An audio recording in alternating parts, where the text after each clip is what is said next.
आदेश। जय महाकाल। साधकों, तुम थक चुके हो। तुम्हें लगता है कि तुम्हारी मेहनत का फल कभी नहीं मिलेगा और अंधेरा कभी खत्म नहीं होगा।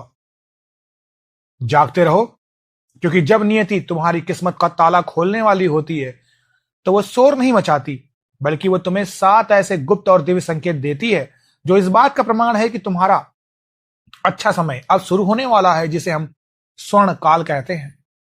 आज मैं इस वीडियो के प्लेटफॉर्म के माध्यम से, इस यूट्यूब के प्लेटफॉर्म के माध्यम से, इस वीडियो के माध्यम से 7 ऐसे अचूक संकेतों का पर्दाफाश करूंगा जो बताते हैं कि अब दुख के दिन बीत गए और महादेव ने तुम्हारी जीत का रास्ता साफ कर दिया।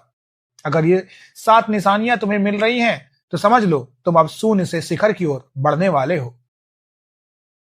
देखो, अच्छा समय आने से पहले ब्रह्मांड तुम्हारी ऊर्जा को बदलता है। एक साधारण इंसान इसे इत्तेफाक समझता है, पर एक साधक इसे ईश्वरी कृपा के रूप में पहचान लेता है। अगर तुम भी किसी ऐसे मोड़ पर खड़े हो जहां तुम्हें समझ ही नहीं आ रहा कि आगे क्या होगा, तो बिना डरे अपनी स्थिति नीचे कमेंट में लिखो। मैं हर दिन 5 साधकों के नाम लेकर उनके जवाब अपने वीडियो में दूंगा, जिन्हें नियति ने खुद इस नई शुरुआत के लिए चुना होगा। पहला संकेत है बिना किसी कारण के सुबह 3 से 5 बजे के बीच तुम्हारी नींद का खुल जाना।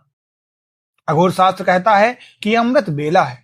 जब ब्रह्मांड की सकारात्मक शक्तियां तुम्हें आशीर्वाद देने के लिए तैयार होती हैं, तो वो तुम्हारी चेतना को जगा देती हैं। अगर इस वक्त तुम्हारी आंख खुल रही है तो समझ लो तुम्हारी आभा जागृत हो रही है और सौभाग्य तुम्हारे द्वार पर खड़ा है। दूसरा संकेत, अचानक पक्षियों का तुम्हारे घर पर घोंसला बनाना या किसी गाय या कुत्ते का तुम्हारे पास आकर प्यार जताना। पशु पक्षी सूक्ष्म ऊर्जा को सबसे पहले महसूस कर लेते हैं। अगर जानवर तुम्हारी ओर खींचे चले आ रहे हैं तो यह संकेत है कि तुम्हारे भीतर की नकारात्मक ऊर्जा जल चुकी है और अब तुम सकारात्मकता का केंद्र बन चुके हो। तीसरा संकेत, जो लोग तुम्हें नीचा दिखाते थे या जो तुम्हारी प्रगति में बाधक थे, उनका अचानक तुम्हारी जिंदगी से चले जाना। जब महादेव किसी को बड़ा पद देने वाले होते हैं तो वो सबसे पहले उसके आसपास की गंदगी साफ करते हैं। अगर तुम्हारे पुराने दोस्त या रिश्तेदार तुमसे दूर हो रहे हैं तो दुखी मत हो, ये तुम्हारे उद्धार की शुरुआत है। चौथा संकेत, बिना किसी बड़ी कामयाबी के भी अगर अंदर से खुशी महसूस हो रही है, तुम्हें ऐसा लगेगा कि जैसे कोई बहुत बड़ी खुशखबरी मिलने वाली है, तो समझ जाओ ये साथ है। अघोर तंत्र में इसे प्राण प्रसन्नता कहते हैं। तुम्हारी आत्मा को उस आने वाली खुशी का आभास पहले ही हो जाता है जो अभी स्थूल जगत में प्रकट नहीं हुई। पांचवा संकेत, अचानक तुम्हारा मन करना कि घर की साफ सफाई की जाए और पुरानी टूटी फूटी चीजों को बाहर फेंक दिया जाए। यह संकेत है कि तुम नई ऊर्जा के लिए जगह बना रहे हो। जब घर और मन साफ होता है तभी लक्ष्मी का वास होता है। यह अनुशासन बताता है कि अब तुम सुख समृद्धि संभालने के लायक बन चुके हो।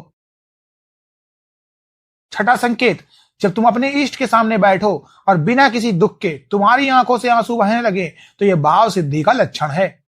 इसका मतलब है कि तुम्हारे तार सीधे ब्रह्मांडी सत्ता से जुड़ चुके हैं। जब ये तार जुड़ जाता है तो फिर असंभव भी संभव हो जाता है। ये साक्षात महादेव की स्वीकृति है। सातवां और अंतिम संकेत, तुम्हें बार बार मंदिर के कलश, जलता हुआ दीपक या शुभ अंक जैसे 111 555 दिखना। अघोर शास्त्र के अनुसार ये ब्रह्मांड के कोड हैं जो बताते हैं कि तुम्हारी फ्रीक्वेंसी अब सफलता से मेल खा रही है। अगर तुम्हें चलते फिरते अचानक कोई बच्चा मुस्कुराता हुआ दिख जाए तो समझ लो तुम्हारी मुराद पूरी होने वाली है।